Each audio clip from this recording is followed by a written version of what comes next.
ඔයා නිතරම මේ වගේ pivot table හදනව නේද? එහෙම හදන pivot table මේ විදිහටම බොස්ට ෂෙයා කරනවද? ආයෙත් නම් මේ වගේ ugly pivot table ෂෙයා කරන්න එපා. ඒ වෙනුවට මෙන්න මේ වගේ professional look එකක් තියෙන විදිහට pivot table එකක් හදාගන්න.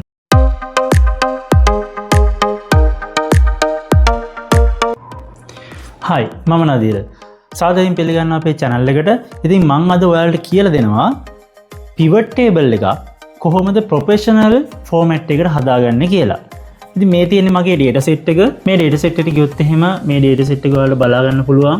order ID එක, order date එක, year, month, quarter, region, city, customer detail තියෙනවා. ඊට පස්සේ product detail තියෙනවා. ඊට පස්සේ ගත්තොත් එහෙම quantity කොච්චර sold කරාද, ඊට පස්සේ target sale එක කීයද, actual sale එක කීයද, මේ වගේ detail ටිකක් මේකේ බලා ගන්න පුළුවන්. මම මේකට pivot table එකක් add කරගන්නවා. මම මේ data ටික select කරගන්නවා. insert tables, pivot table, new worksheet එකකට යනවා. new worksheet එකට ගිහිල්ලා okay කරනවා. right. මේ pivot table එකට අපි data දැන් add කරගන්නවා. අපි add කරගමු data ටික. අපි මේකට දාගමු අපි ගමු මේකට category එක දාගමු rows වලට, product එක, ඊට පස්සේ actual sale එක, target sale එක, ඊට පස්සේ අපි ගත්තොත් filters වලට දාගමු month එක. right. මේ විදිහට අපි pivot table එක හදා ගන්නවා. මේක තමයි දැන් සාමාන්‍යයෙන් pivot table එක. හැබැයි මේක තවත් කෙනෙකුට ෂෙයා කරනට වඩා අපිට පුළුවන් මේක ටිකක් ප්‍රොෆෙෂනල් විදිහට, ප්‍රොෆෙෂනල් ලුක් එකක් එන විදිහට මේක ෆෝමැට් එක හදලා ෂෙයා කරන්න. ඒක ගොඩාක් වටිනවා. එතකොට බලන කෙනාට උනත් හොඳ අදහසක් එනවා. මෙයා පිළිවෙලට වැඩක් කරන කෙනෙක්, මෙයා දන්නවා හරි විදිහ report එකක් හදන්න කියන එක. right. අපි බලමු කොහොමද කරන්න කියලා.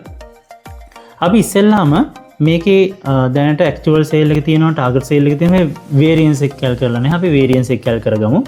අපි යනවා pivot table analyze, calculations, fields, item and sets, calculate field. මෙතනින් අලුත් field එක නම දාගන්න. මේකට අපි මම දානවා variance. variance එක හදාගන්නේ actual sale එකකින්. අර කරන අපි target sale එක. okay.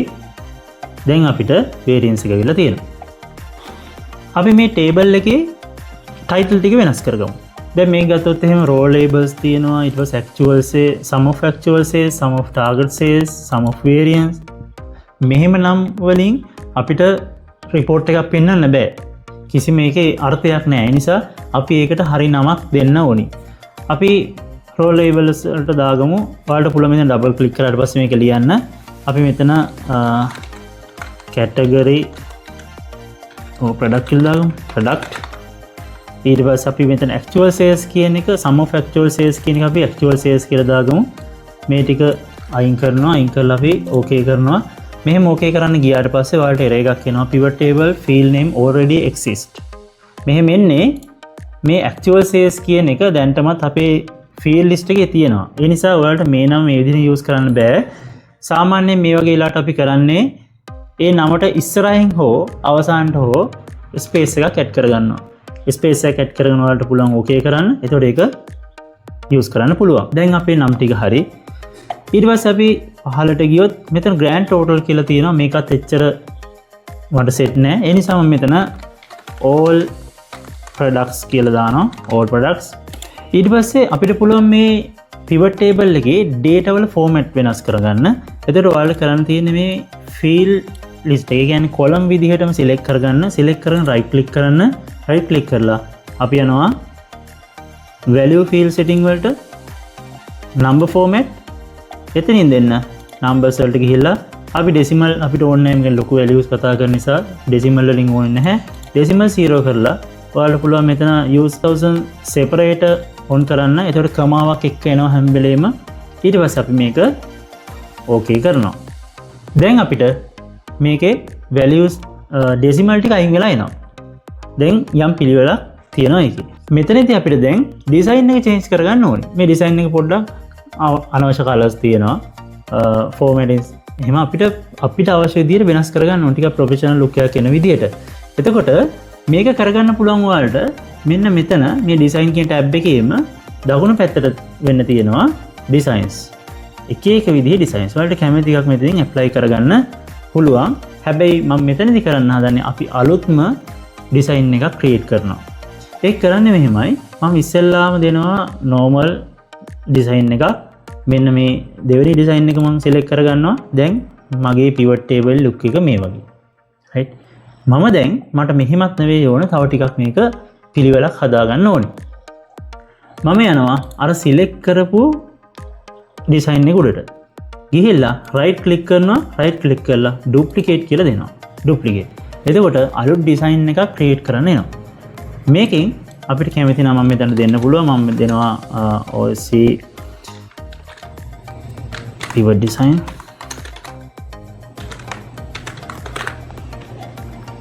මෙන්න මෙතන ඔයාලට බලන්න පුළුවන් table element කියලා. මේ තියෙන්නේ ඔයාලගේ pivot table එකේ changes කරන්න අවශ්‍ය ටික. මෙතනින් ඔයාලට pivot table එක කැමති විදිහට changes කරගන්න පුළුවන්. මෙතන අපි ගිහිල්ලා බලමු. මට ඕනි මේ header එකේ උඩ තියෙන line එක අයින් කරලා දාන්න. උඩ තියෙන board එක අයින් කරලා දාන්න ඕනි. යට board එක විතර ඉතුරු කරන්න ඕනි. එතකොට මේකේ තියෙනවා header row කියලා option එක. මේ header row කියන එකට යන්න මේකට ගිහිල්ලා format වලට යන්න.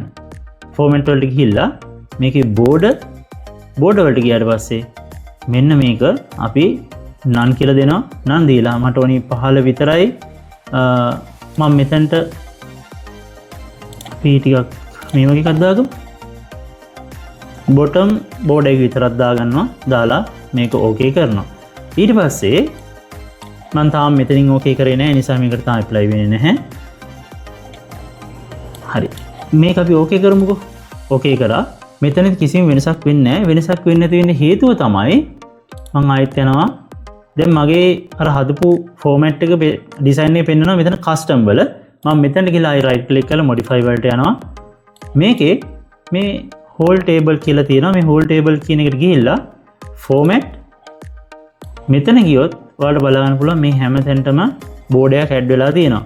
මේක මම none කියලා දෙනවා. මොකද සම්පූර්ණම ඩිසයින් එක මට ඕනේ නැහැ. මට අවශ්‍ය දේ කස්ටමයිස් කරගන්න ඕනි දැන්. මම මේක okay කරනවා.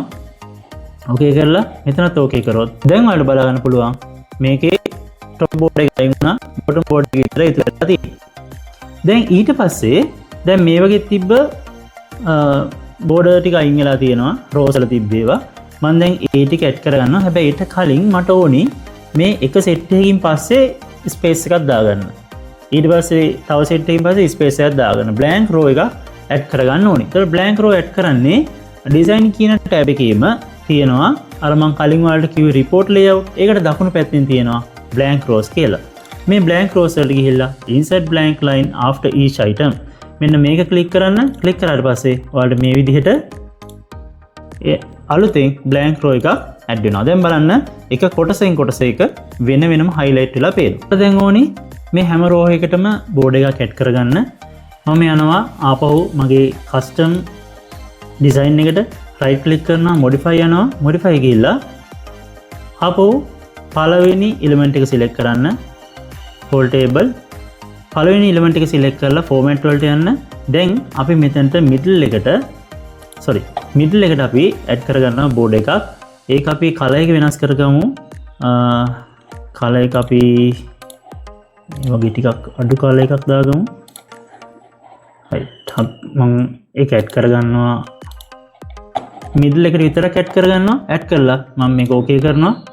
දැන් ඔයාලට බලන්න පුළුවන් මේ හැම row එකකටම ඇවිල්ලා තියෙනවා එකක්. හැබැයි මේ බලන්න මගේ blank row එකටත් බෝඩ් එකක් ඇවිල්ලා තියෙනවා. මට මේක ඕනේ නැහැ ගන්න. ඒ නිසා මට මේක අයින් කරගන්න ඕනේ. මම කරන්නේ ආපහු යනවා design එකට modify. ඊට පස්සේ මේක ඔයාලා වහලට ගියොත් ඔයාලා බලන්න පුළුවන් blank row කියලා option එකක් තියෙනවා element එකක්. මේක select කරන්න. select කරලා format වලට යන්න. මෙතනින් ඔයාලා මේකේ none කියලා දෙන්න format එක. බෝඩ ෆෝමැට් එක නන් කියලා දෙන්න. ඊට පස්සේ ඕකේ කරන්න. දැන් ඔයාලට මේ බලන්න බ්ලැන්ක් රෝ එකට බෝඩ එකක් එන්නේ නැහැ. දැන් අර කලින්ට වඩා අපිට පැහැදිලිව බලන්න පුළුවන් විදිහට දැන් මේ pivot table එක හැදිලා තියෙනවා. අපි මේක ඉස්සරහටත් ඇඩ් කරගමු කොලම් එකක්. ඊට පස්සේ උඩටත් කොලම් එකක් මේ රෝ එකක් ඇඩ් කරගමු. මේක අපිට මේ වටේ තියෙන කොටු මුකුත් ඕනේ නැහැ. මම යනවා view වලට ගිහිල්ලා view වල show මේක ඔයාලගේ සමහරගේ පෙන්නයි කෙලින්ම මෙතන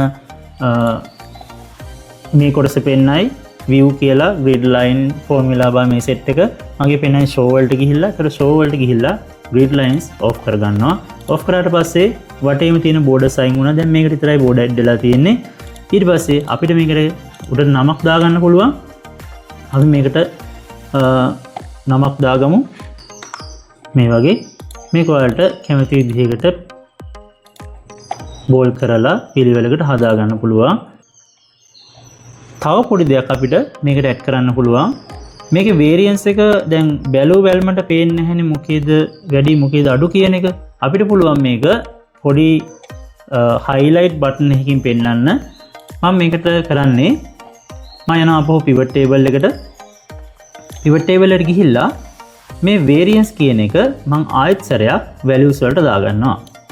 මෙන්න මේ විදිහට ඔයාලට ඇඩ් වෙයි. අපෝ සැරයක්.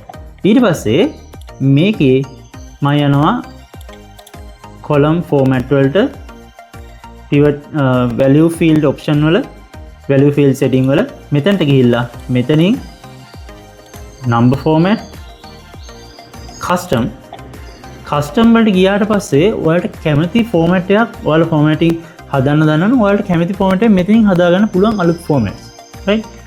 මම මෙතනින් format එකක් දාගන්නවා. මට ඕනි negative value ටිකයි ඊට පස්සේ positive value ටිකයි වෙන වෙනම highlight කරන්න ඕනි. මම මෙතනට පාවිච්චි කරනවා ඔයාලට පුළුවන් මේ වගේ semicolon එකකින් දෙපැත්තෙන් මාක් කරන්න negative එක සහ positive එක. මම දාගන්නවා positive එකට icon එකක්. එතකොට icon ගන්න අපි Windows එකයි dot එකයි click කරන්න. එතකොට ඔයාලට එනවා emojis වලින් ඔයාලට select කරගන්න පුළුවන්. මම මෙතන යනවා මේ icon එක select කරගන්නවා right. ඊට පස්සේ මම ආයෙත් positive values වලටයි negative values දෙකට මේ දෙක දාලා semicolon එකක් ආයි දාගන්නවා. දැන් මට මේකේ color දෙකක් දාගන්න ඕනේ. positive එක පාටක් negative නම් එක පාටක්. මම මෙතනට දාගන්නවා positive වලට green කියලා දාගන්නවා. green. ඔයාලා මේක type කරද්දී කොටු වරහණක් ඇතුළේ type කරගන්න. ඊට පස්සේ ඔයාලගේ icon එක ඊට පස්සේ ආයෙත් semicolon එකකින් පස්සේ ආයෙත් කොටු වරහණක් දාලා මම දාගන්නවා red. කොටු වරහණ වැහුවා. ඊට පස්සේ icon එක දැම්මා. ඊට පස්සේ semicolon එක. දැන් අපි මේක okay කරලා බලමු. okay. මේකත් මම okay කරනවා. මේ බලන්න icon එකක් විදිහට add වුණා. දැන් මේකේ negative values වෙන වෙනම highlight වෙලා පෙනෙනවා. right. මේකේ අපි මේකට නමක් ඇත්තටම ඕනේ නැහැ. හැබැයි ඔයාලට නමක් නොදා යන්න බෑ. ඒ නිසා මෙතන ස්පේස් එකක් තියලා තියන්න. ස්පේස් එකකින් ඒ වැඩේ complete. දැන් බලන්න මේක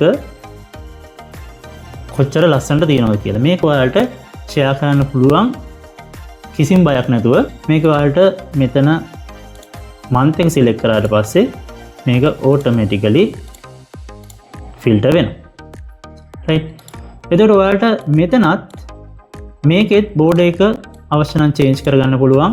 ඒකටත් කරන්න තියෙන්නේ කලින් වගේමයි modify යන්න report filter label තියෙනවා value තියෙනවා. මේ දෙකේම border වලට අයින් කරන්න පුළුවන්. මම label එකේ මේ border එක අයින් කරන්න labels click කරලා format වලට ගියා.